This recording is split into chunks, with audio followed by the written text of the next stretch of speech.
Friends, నా YouTube ఫ్యామిలీకి అందరికీ నమస్కారం. మీరందరూ బాగున్నారా? నేను బాగున్నా. ఇవాళ చేపల కూర వండుతాను. ఇవాళ సండే.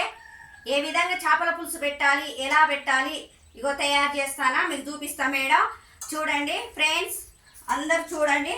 మంచిగా ఏ విధంగా చేపలు నీట్గా కడుక్కొని వచ్చిన చూడండి ఫ్రెండ్స్. ముక్కలు తెల్ల కడుక్కుంటే బాగుంటాయి కదా. ఇలా ముక్కలు మంచిగా ఉప్పు పెట్టి బాగా నీట్గా కడిగేసి ఉంటే బాగుంటుంది ఫ్రెండ్స్. నేను గిన్నె నూనె పోస్తున్నా ఫ్రెండ్స్. ఎంత వేయాలి నూనె? కేజీన్నర చేపలు. కేజీ చేపకి ఎంత నూనె పడుతుంది? ఒక 6 పావులు పడుతుంది కదా.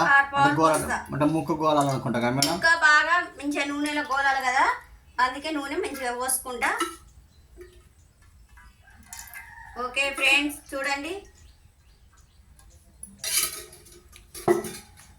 నూనె పోసాను.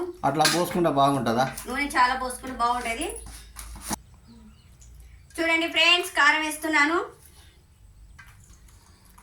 అలా 6 చెంచాలు పడతాయి మేడం. ఇప్పుడు ఇందులో మేము 6 చెంచాలు వేసుకుంటాం. నేను కొంచెం కారం ఎక్కువ తింటా. అంటే ఎవరి దగ్గర వాళ్ళు చేసుకోవాలంటారు. అంటే కారం ఎవరి ఇష్టం వాళ్ళు సరిపోయేంత వేసుకుంటే అయిపోతుంది. ఇప్పుడు ఇక అల్లం వెల్లిపాయలు నూరిన అల్లం పేస్ట్ వేస్తానా.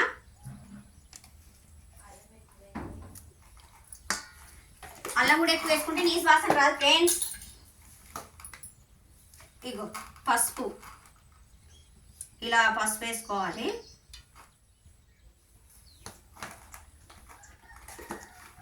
కారం, పసుపు, ఉప్పు వేసాను ఫ్రెండ్స్. ఇలా కలుపుకోవాలి.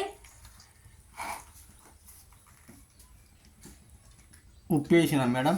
ఇక ఉప్పు 3 చెంచాలు వేస్తాను.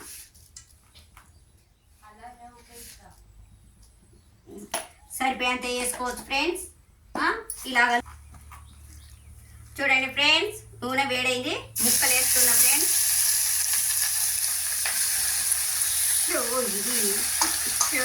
మంట తక్కువ పెట్టుకుంటే బాగుంటుంది కదా మేడం.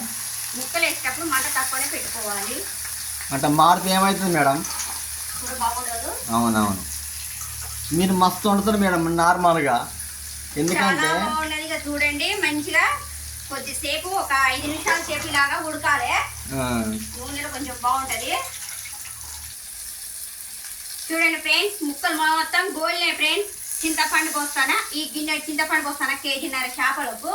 ఎందుకంటే పులుసు పోస్తే ముక్క బాగుంటుంది, రుచిగా ఉంటుంది. చూడండి ఫ్రెండ్స్, ఇగో ఈ ముక్క మునిగే వరకు ఇంత పులుసు పెట్టిన ఇగో ఇలా ఉండాలి. ఇది మసలినాక పుదీనా కొత్తిమీర వేసుకొని జీలకర్ర మెంతుల పొడి వేసినాక బాగా రుచిగా ఉంటది. చూడండి ఫ్రెండ్స్, ఇగో ఇప్పటి వరకు మసులుతాంది పులుసు. ఇగో ఇంత పోసుకోండి. అంటే మసిలినాక ఇక మూత పెట్టేసినాక మసిలినాక కొద్దిసేపు మసలాల. ఒక 2 నిమిషాలు ఆగాలి. 2 నిమిషాలు మసిలినాక బాగుంటది. అప్పుడు జీలకర్ర మెంతుల పొడి వేస్తే బాగుంటది. చూడండి ఫ్రెండ్స్, కొత్తిమీర వేస్తాను. చేపల పులుసు మొత్తం మసిలింది. కొత్తిమీర వేసేసిన. ఇగో ఇది జీలకర్ర మెంతుల పొడి. ఇది జీలకర్ర మెంతుల పొడి. ముక్క గట్టిగా ఉంటుంది, బాగుంటుంది. చూడండి ఫ్రెండ్స్, మూత పెట్టేసిన. మళ్ళీ మసిలినాక కొద్దిసేపు ఒక 5 నిమిషాల తర్వాత దించుకుంటే ఓకే.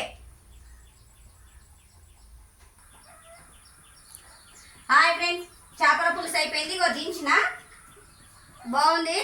దించేసిన. మీరు కూడా ఇలా చేసుకోండి. నాకు లైక్ చేయండి, షేర్ చేయండి, గంట కొట్టండి ఫ్రెండ్స్.